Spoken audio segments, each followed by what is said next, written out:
반등은 반가운데 어떻게 바라봐야 될까요? 김동섭의 인사이트, 오늘의 하이라이트입니다. 안녕하십니까? 네, 안녕하세요.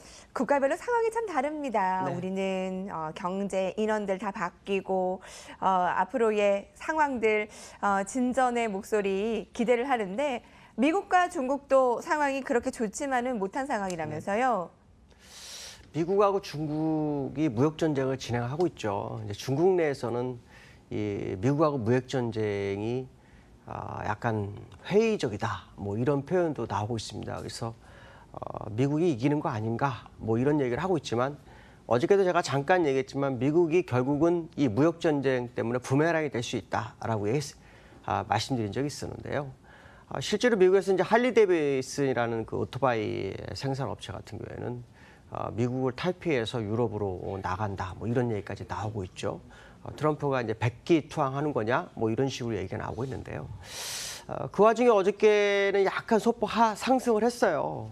근데 어저께는 사실 무역 전쟁보다는 그 미국 장단기 금리 차가 11년 내 최저가 되면서 상당히 좀 근심을 하는 시장의 모습이 나오기 시작했다라는 거죠. 이 장단기 금리는 아시겠지만 단기는 하고 장기하고 금리 차가 장기가 더 높습니다. 근데 지금 현재의 모습은 뭐냐면 단기 금리가 올라가고 장기 금리가 멈추면서 이 수익률 곡선이 평평해지는 상황이 발생하고 있죠. 이게 도대체 왜 이 부분이 중요할까라는 건데요. 이 미국은 항상 보면 어떠한 뉴스가 있으면 그 뉴스에 대한 과거 데이터를 굉장히 중시합니다. 그러니까 미국이 그 중시하는 것 중에 하나가 바로 이 장단기 금리의 수익률 곡선인데요. 1990년도에 미국 금융위기가 왔을 때 이 수익률 곡선이 수평이 되면서 1년 만에 아바 금융위기가 한 번 왔었고요. 그다음에 2000년도에는 닷컴 버블이라고 아마 들어보셨을 거예요. 그 시점에도 역시 장단기 금리가 수평을 이루면서 실제로 6개월 정도 후에 급락을 시작을 했고요.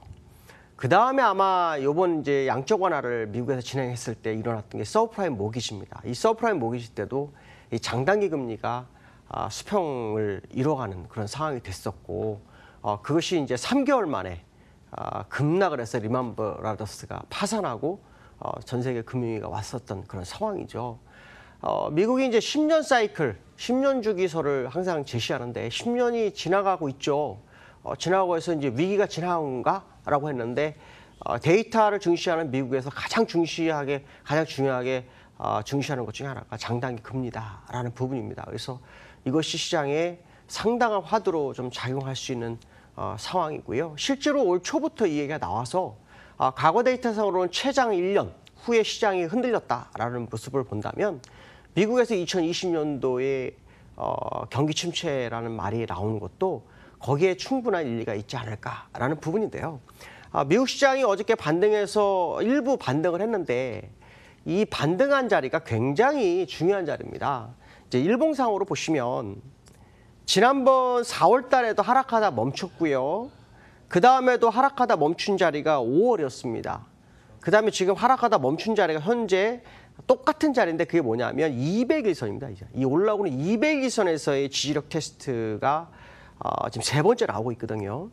근데 이제 요때 200일과 요때 200일과 요때 200일은 주봉에서 완전히 다릅니다. 그러니까 주봉을 보시면 요 200일 때의 후행 스팬 위치가 완전히 다릅니다. 요때는 후행 스팬과 올라가는 캔들과의 이격이 충분히 있었습니다.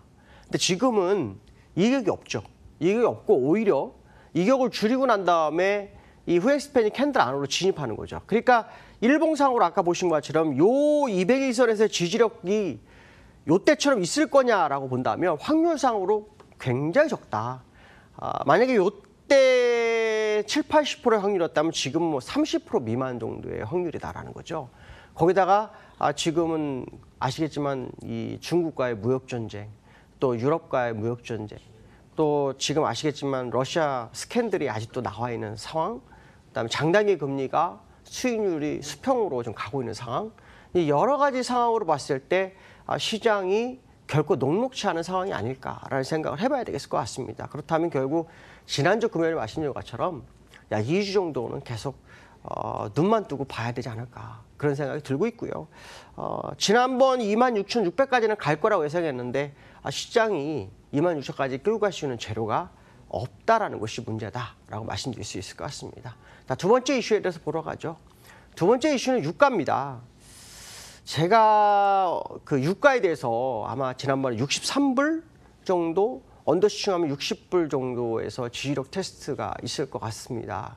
그리고 올라갈 것 같습니다 했는데 사실 어저께 유가가 70불을 서브텍사스 중저주가 다시 70불을 넘겼죠.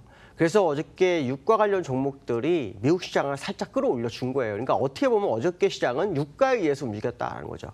그럼 유가가 왜 움직였을까에 대한 게 굉장히 중요합니다. 아시겠지만 지금 오펙이라든가 비오펙에서는 증산을 한다고 하죠. 그럼 공급이 늘어나는데 왜 유가가 올랐을까요? 거기에는 이란이라는 나라가 하나가 껴 있습니다. 이란에 대해서 미국이 동맹국들의 수입을 제로까지 만들겠다라는 얘기를 하고 있습니다. 이란이 사실은 지금 수출을 많이 하고 있죠. 그러니까 이란으로 자금이 들어가는 것을 막겠다라는 것이 이제 미국의 생각인데 도대체 왜 그런 생각을 미국이 할까에 대한 부분입니다. 명분은 다른 데 있지만 실제로는 공급이 많아지게 됐을 때 셰일가스가 문제가 되죠. 셰일가스는 아시겠지만 70불 전후 그러고 난 다음에 유정을 많이 문을 닫고 다시 유정이 다시 오픈하고 난 다음에는 한 60불 전후 정도 된 상태거든요. 근데 만약에 이게 더 내려가게 되면은 또 셰일가스는 문제가 됩니다. 결국 미국이 전 세계 산유국으로서의 욕심이 드러나고 있는 거죠. 그러기 위해서 공급을 조절을 해야 되는데 오펙이라든가 비오펙은 건드리기가 너무 힘들고 원체 컸고 오랜 기간 이 유가 시장을 장악을 했기 때문에 힘들죠. 그러니까 결국에는 몇 군데 생산을 많이 하는 것을 건드려서 거기에 있는 어떤 수출 물량을 미국이 차지하겠다라는 생각을 좀 하는 것 같습니다. 결국 유가의 패권 싸움이 현재의 모습이다. 그렇다면 전체적으로 본다면 유가는 내려갈 소지가 없을 확률이 굉장히 높다는 거죠. 일시적으로 증산에 대한 우려를 주면서 유가가 약간 소강 상태였지만 결국 유가는 갈 수밖에 없지 않겠느냐. 특히 차트를 보시면 월봉인데요. 월봉에서 이 음봉을 한 번에 메워주는. 그러니까 지난번에도 여기서 보시면 음봉이 나왔다가 바로 메워줬죠. 여기서도 또 음봉이 나왔다 바로 메워졌습니다. 또 음봉이 나왔다 또 바로 메워주는 상황이 발생한다.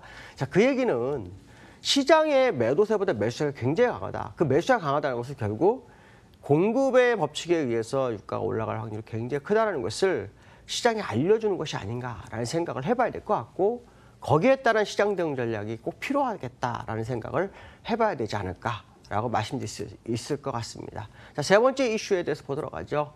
자, 세 번째 이슈는 우리나라도 이제 연계가 되죠. 신흥국에 대한 부분입니다. 그 MSCI 이머징 마켓 지수라는 게 있어요.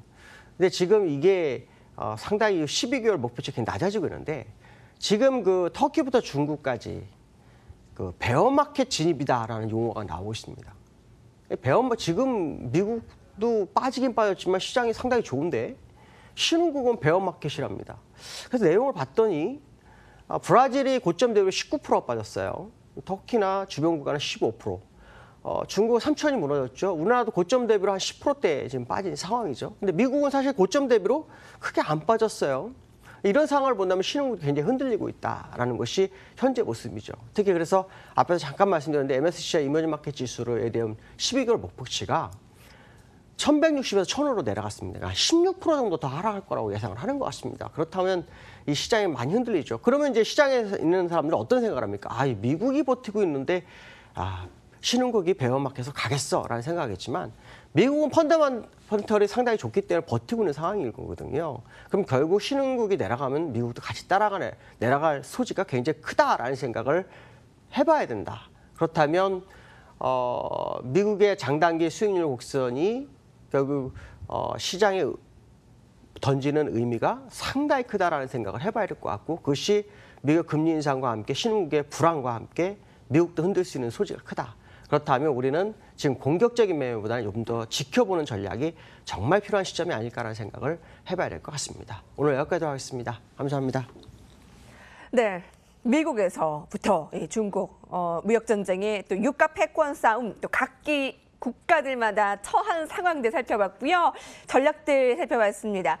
자, 이런 어려운 상황에서 늘어나는 중간 배당에 막차 타시려는 분 오늘까지입니다. 27일까지 참고하시고요. 저희 여기까지 할게요. 내일 뵙겠습니다. 고맙습니다.